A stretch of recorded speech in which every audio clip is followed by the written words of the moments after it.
તો કેમ છો મિત્રો? મજામાં જશો બધા? દ્વારકાધીશ, જય શ્રી રામ. તો યુટ્યુબ ચેનલમાં આપનું હાર્દિક સ્વાગત છે. બધા સબસ્ક્રાઇબ કરવાનું ન ભૂલતા ભાઈ. લાઈક શેર સબસ્ક્રાઇબ કરી દેજો. હા, અને આપણે વિપુલ કાકાને મળી ગયા છીએ. એટલે જો અત્યારે તો આપણે ફોરવ્હીલમાં બેઠા છીએ ને આપણે છે ને અત્યારે બહાર જવાનું છે. આપણે હોટલમાં જમવા જવાનું છે. એટલે તમારે જોવું હોય કઈ જગ્યાએ કઈ 5 સ્ટાર હોટલ છે એ જોવું હોય હોટલ, તો લાઈક શેર સબસ્ક્રાઇબ કરવાનું ન ભૂલતા અને કોમેન્ટ જલ્દી કરી દેજો. ફોલો કરજો, લાઈક કરજો, શેર કરજો. ફોલો ઇન્સ્ટાગ્રામમાં કરી દેજો. હા, એની લિંક પણ નાખ્યો, ટેન્શન ન લેતા કોઈ. અને અમારા મહેમાન આવ્યા છે, બહુ મોંઘા મહેમાન કે 2 મહિના થઈ ગયા નહીં? હા, 2 મહિના થઈ ગયા દેશમાં. 2 મહિના પછી મળ્યા છીએ. એટલે આ ભાઈને આપણે ઇન્સ્ટાગ્રામમાં રોલો જામે છે, એટલે એટીટ્યુડ વાળા વિડીયો હોય એ ભાઈને લાઈક શેર સબસ્ક્રાઇબ કરવાનું ન ભૂલતા.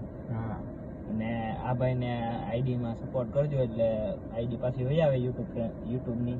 આઈડી તો હવે આપણે જોતી નથી, આપણે એક નવી બની ગઈ પછી શું ટેન્શન? હા, તે નવી આઈડીને લાઈક શેર સબસ્ક્રાઇબ કરવાનું ન ભૂલતા. લિંક આપી દે, હું ટેન્શન ન લેતા કોઈ. ગાડીમાં જવાનું છે, જોઈ શકો છો. વેરના. તો મિત્રો આપણે હોટલ જઈને મળીએ બધા, એન્ડ સુધી બન્યા રહેજો. હમણાં નીકળીએ પછી વાત કરીએ આપણે આગળ જઈને. Bye bye. શું કહેશો ભાઈ ભૈલુભાઈ? જય દ્વારકાધીશ. જય દ્વારકાધીશ.